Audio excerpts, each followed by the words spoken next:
108 shillings against the greenback by end of trading in Friday.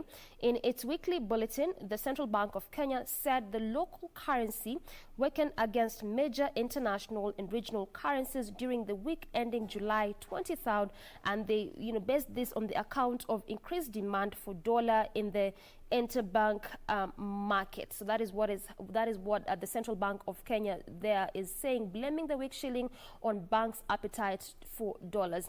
On the sidebar of the paper, we have again an interesting story where the Africa Reinsurance Corporation, or the Africa Re, is set to disburse 340 million.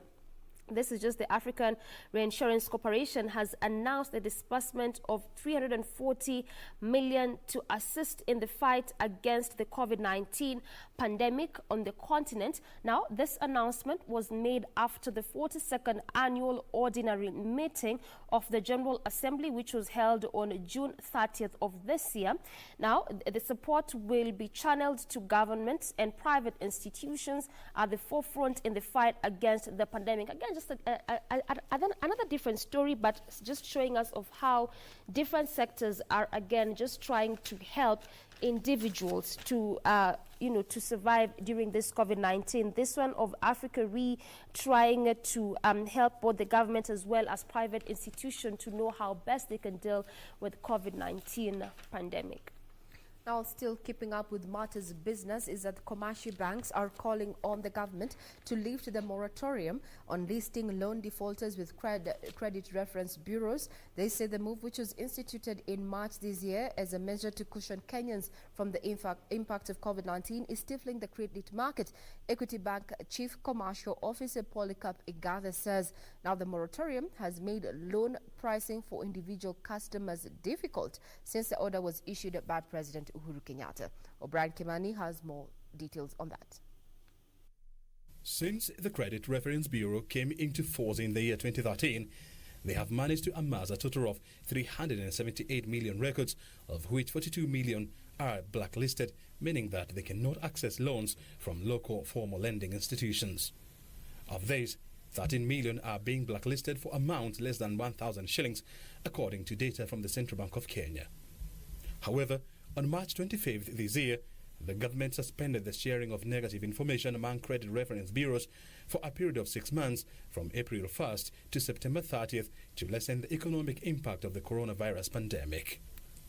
Let the banking industry and other financial services price risk. They should be allowed to price risk.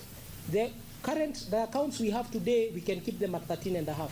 But these new people who want to borrow, because they are many and they are young, let's price the risk properly so that the country doesn't need a credit guarantee. All we need is a freedom to price risk. By pricing risk, it means that banks and financiers can then go and start to price risks the right way.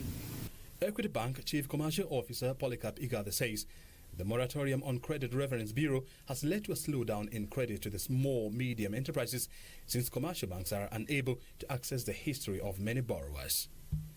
The Central Bank of Kenya in June revealed that the ratio of non-performing loans stood at 13.1%, the highest since August 2007, when it stood at 14.4%. Money in an economy is created by commercial banks, by lending, because every loan becomes a deposit. And that conversation needs to be had, and where people feel we are not right, we are also welcome to be told that we are not right.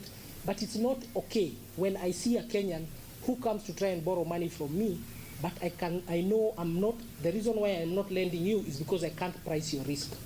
The regulator highlighted that there was a sharp decline in new business loans despite the repeal of the interest rate cap in November 2019 due to business slowdown caused by the pandemic. O'Brien Kimani for Business News. We're still keeping up with business now, and